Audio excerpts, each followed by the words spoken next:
The Vikings never dared to attack Muslim-ruled lands.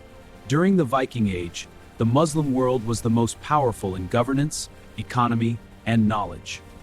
Cities like Baghdad and Cordoba were among the most advanced in the world.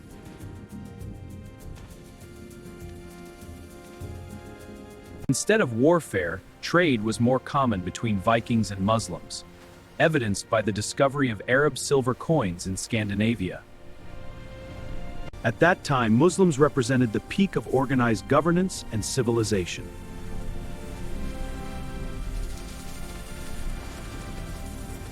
A civilization so powerful that even the fiercest warriors dared not strike it.